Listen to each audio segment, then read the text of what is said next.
आज आपण शिकणार आहोत इडली डोस्यासोबत खाल्ला जाणारा सांबार। चला तर बघूया कसा बनवायचा हा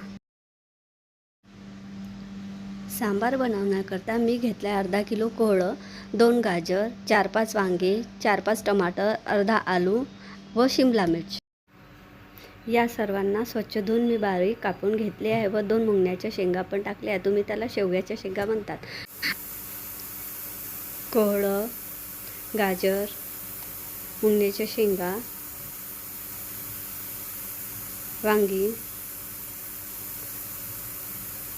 आलू, शिमला मिर्च हे संपूर्ण मी कापून घेतले आहे। एकीकडे मी चिंच भिजू घातली होती व जोपर्यंत सगळा भाजीपाला कापून होत नाही तोपर्यंत अर्धा किलो तुरीची डाळ मी कुकरमध्ये मांडली होती।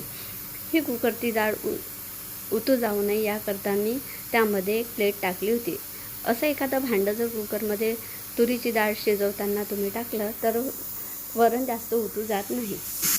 आता त्याच कुकरमधली डाळ मी वेगळी एका भांड्यात काढून त्यामध्ये एक गडवा पाणी म्हणजे साधारण 3.5 ग्लास पाणी टाकले व जे कापून ठेवलेला भाजीपाला होता तो त्यामध्ये टाकून फक्त 3 मिनिटं शिजवून घेतला आहे।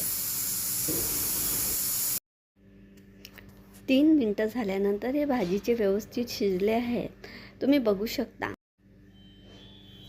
सांबार फोडणी घालण्याकरता मी मोहरी, 1 चम्मच हळद, 4 चम्मच तिखट, कढीपत्ता व मीठ घेतले आहे।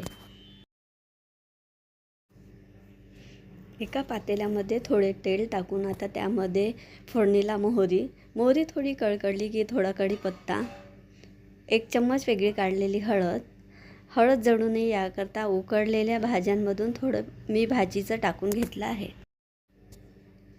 हळद थोडी शिजली की त्यामध्ये 4 चम्मच वेगळे काढलेले तिखट, अर्धा चमचा हिंग,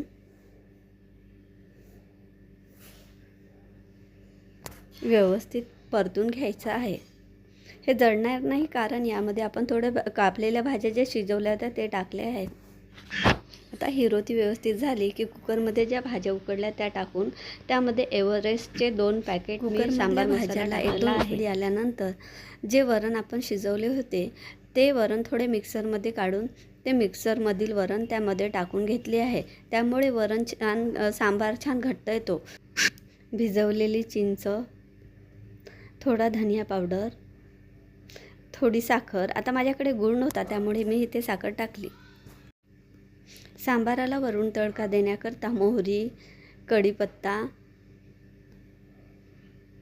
थोडे लाल मिरची, हा तडका आता आपल्याला जो सांबार आपण तयार केला आहे त्यावर वरून टाकून घ्यायचा। अशा प्रकारे इडली डोश्यासोबत खायला आपला सांबार तयार।